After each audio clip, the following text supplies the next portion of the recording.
Assalamualaikum warahmatullahi ta'ala wabarakatuh. Kembali lagi bersama saya Fahim Kertasanjaya dan Habib Abdul Qadir bin Zaid Babud di konten Tanyain Aja.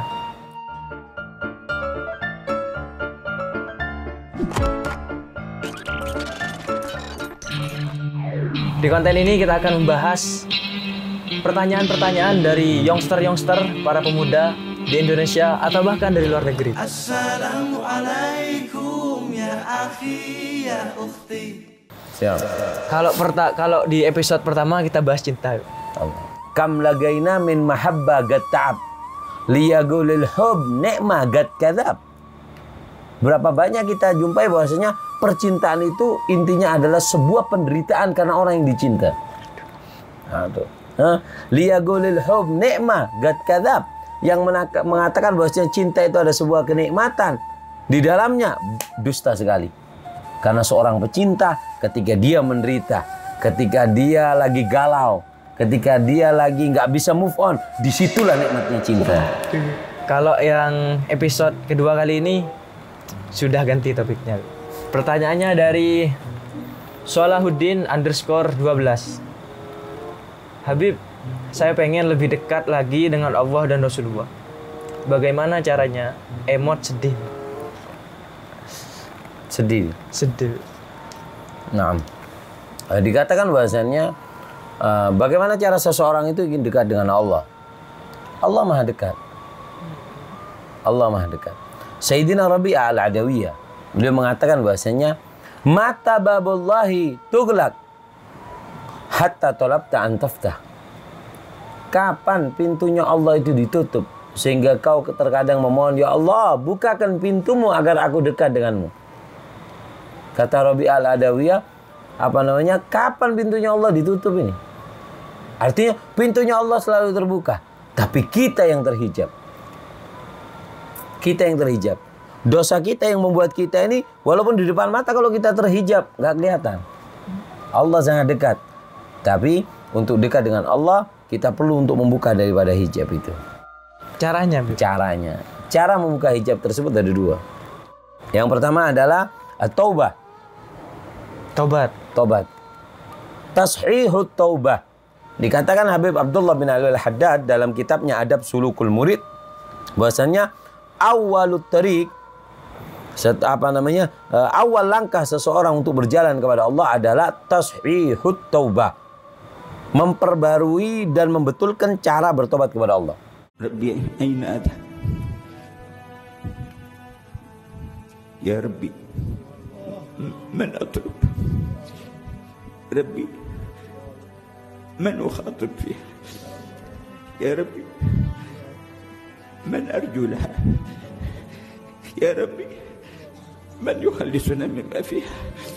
Ya Rabbi, وعزتك ما لها إلا أنت وما لها إلا رحمتك وما لها إلا عفوك وما لها إلا تجاوزك، فويل لنا إن تركت فيها ما يحيط بنا يوم العرض عليك والوقوف بين يديك، فبحقك عليك وحق حبيبك محمد لا تدع منها صغيرة ولا كبيرة إلا غفرتها. Kullu man kana dimmatuhu murtahinatun bil khalqi la yumkinu as-sairu ilal haqqi. Siapa orang yang dia memiliki ikatan, dirinya terikat dengan dosa, maka dia terikat sehingga nggak bisa berjalan kepada Allah. Lepas ini dulu. Bagaimana cara melepasnya? Dengan bertaubat. Dengan bertobat kepada Allah Subhanahu wa taala. Nah, yang pertama tobat, dan yang kedua adalah duduk dengan orang saleh. Dikatakan bahwasanya Nabi Allah Musa menunjukkan bahwasanya Allah itu selalu mengharap kita dan menanti kita. Dikatakan bahwasanya lallahu afrah bitaubati abdin. Allah itu sangat gembira dengan tobat seorang hamba daripada seseorang yang dia ini seumpama Fahim ada di tengah jalan, di padang pasir, ada untanya dengan bekal makanan, Fahim istirahat di bawah pohon, kemudian tertidur, bangun tidur, untanya hilang. Artinya kalau kehilangan unta dan isinya, kehilangan nyawa. Nggak lama, kemudian datang itu unta seketika. Maka Fahim akan gembira. Begitu juga dikatakan oleh Rasulullah, Allah lebih gembira daripada orang yang menemukan nyawanya tadi dengan adanya unta itu. Artinya Allah selalu menanti. Meskipun bertobat maksiat, gimana kalau gitu? Bermaksiat bertobat lagi, bermaksiat bertobat lagi. Nah, dikatakan bahwasanya jika seseorang itu bermaksiat tobat, jangan pernah putus asa. Sebagaimana syaitan tidak putus asa menyeret kamu ke neraka, maka janganlah kamu putus asa untuk merangkak ke surga. Allah. Setan nggak putus asa nyeret kamu. Makanya dikatakan setan pernah mengatakan kepada Allah bahasanya, la azal agwi bani Adam madama arwahum fi ajsadihim. Ya Allah, selagi nyawa manusia ada di dalam dirinya, aku setan tidak akan pernah putus asa untuk menyelakakan dan menyeret dia ke neraka. Kemudian kata Allah apa? La azal aghfir lahum mastaghfiruni. Selagi dia selalu bertobat dan meminta ampun kepada aku, maka apa? Maka aku akan selalu mengampuninya. Sampai dikatakan bahasanya di zaman Nabi Allah Musa, Nabi Musa pernah berkata bahasanya kepada Allah, ya Allah, bagaimana jika ada orang yang ahli taat tanya engkau, ingin dekat denganmu seperti ini. Orang ahli taat ingin dekat dengan Allah, apa yang harus aku jawab? Kata Allah, jawab kepada ahli taat itu bahwasanya labbaik. Allah menyambutnya, aku akan datang, kata Allah. Jika yang ahli puasa, ya Allah tanya engkau, aku jawab apa kepada dia? Labbaik. Jika yang ahli sholat, kata Allah, labbaik. Kemudian Nabi Musa mengatakan, lalu bagaimana jika ada pemuda yang ahli maksiat, kemudian tanya engkau, ya Allah, apa yang harus aku jawab? Maka kata Allah apa? Labbaik, labbaik, labbaik. Katakan kepada pemuda itu yang ahli maksiat dan dia tanya aku, ingin dekat dengan aku datang. Aku Allah datang dan aku Allah datang. Kemudian kata Nabi Musa, ya Allah, ini ahli maksiat. Kenapa engkau menjawabnya dengan labbaik 3 kali? Sedangkan ahli ta'ah kau menjawabnya sekali. Kata Allah apa? Ya Musa, kullu wahid yatawakkal ala amalih. Itu yang ahli taat, ahli ibadah, ahli sholat, ahli puasa, itu datang kepada engkau, dia punya sandaran. Apa? Amal ibadahnya. Tapi pemuda yang ingin dekat dengan aku, kemudian dia tanya aku, ketahuilah Musa, dia tanya aku karena dia sudah nggak punya sandaran lagi, dan dia akan menyandar kepada aku, dan aku telah menyatakan bahwasanya waman yatawakkal 'ala Allah fahuwa hasbuh. Siapa orang yang mau menyandarkan dirinya kepada Allah, Allah lah yang akan menjadi wakilnya, dan Allah yang akan menyukupinya. Jadi cukup seseorang itu untuk mendekat dengan Allah dengan taubat. Tapi taubat ada syaratnya. Enggak cuma taubat, berdoa taubat selesai dah gitu. Enggak bisa. Ada taubat namanya taubatun nasuha. Taubat nasuha. Yang mana taubatan nasuha ini tetap diterima taubatnya walaupun dia mengulangi sehari 70 kali. Tapi ada syaratnya 4. Jika 4 ini dilakukan, kemudian dalam 1 jam dia jatuh lagi, lakukan 4 ini lagi, maka tetap diterima sama Allah. Tobat lagi, lakukan lagi, tobat lagi, tetap diterima. Tetap. Asal 4. Apa itu? Naam. Dikatakan oleh Al-Imam Hasan Al-Basri. Beliau mengatakan, siapa orang yang melakukan 4 ini dikatakan taubatan nasuha. Yang pertama, an-nadam bil qalb. Hatinya harus menyesal. Ini akhi siapa? Salahuddin _12. Naam. Dengan dia sudah sedih, itu berarti sudah masuk ke dalam syarat tobat yang pertama, menyesal di dalam hati. Ada emosi sedihnya. Nah, itu sudah dapat 1 dia. Tinggal 3 yang harus dia lakukan. Apa yang kedua? Lisan bil dzikir wal istighfar. Lisannya harus selalu berzikir dan istighfar. Istighfar apa, Habib, yang bagus? Istighfar yang dibaca. Nggak usah panjang-panjang. Nggak usah. Astagfirullah cukup. Tubna ilallah cukup. Asal dibaca. Atau sholawat. Karena sholawat mengandung istighfar. Sholawat apa? Sholawat yang dibaca. Karena semua sholawat bagus. Di situ nyebut nama Nabi Muhammad, sudah sempurna. Alhamdulillah. Itu yang kedua. Lisan selalu berzikir dan istighfar.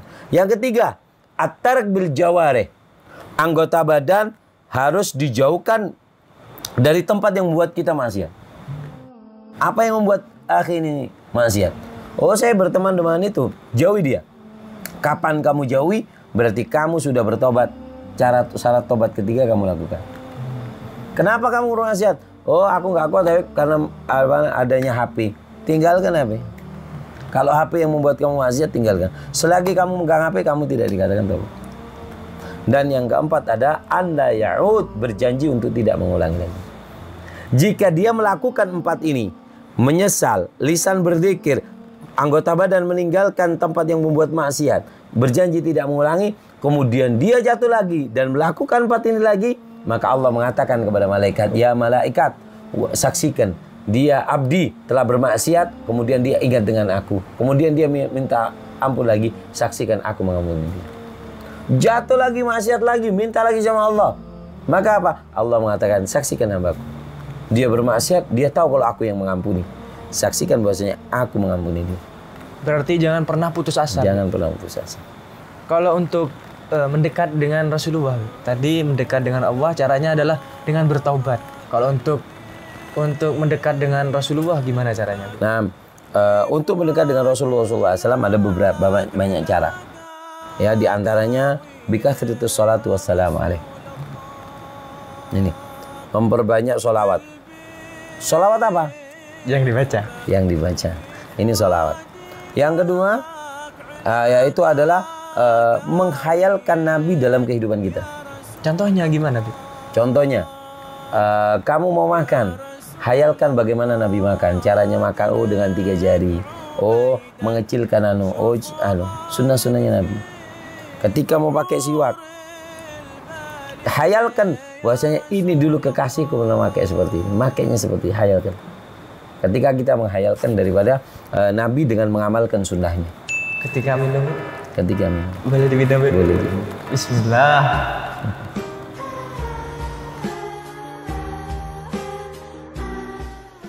Alhamdulillah. Nah, ada 3 kali. Alhamdulillah. Bismillah. Berapa kali? 2 kali? 3. Nah, siapa orang yang mengatakan ketika minum Bismillah, minum Alhamdulillah.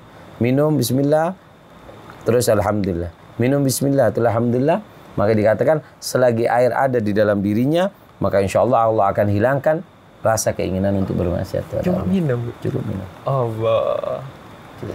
Kalau Habib Umar minumnya itu yang pertama dan yang kedua sedikit. Yang ketiga kali baru agak banyak. Harus diamalkan nih untuk teman-teman youngster.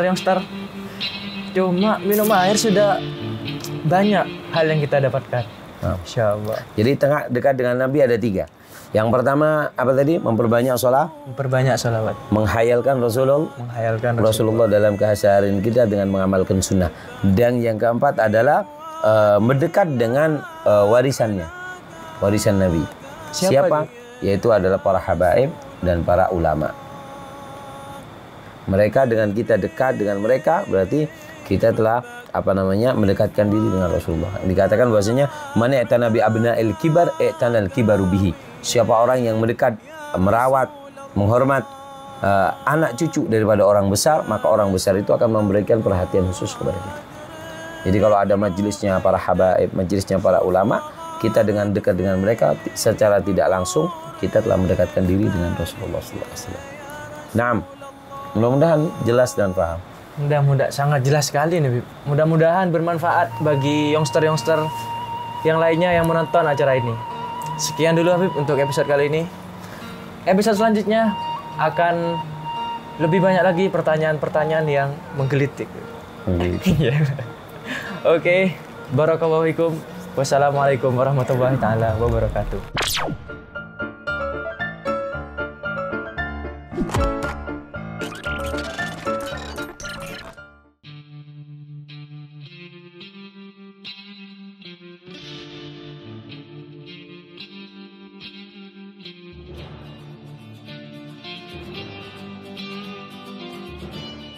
Assalamualaikum ya akhi ya ukhti.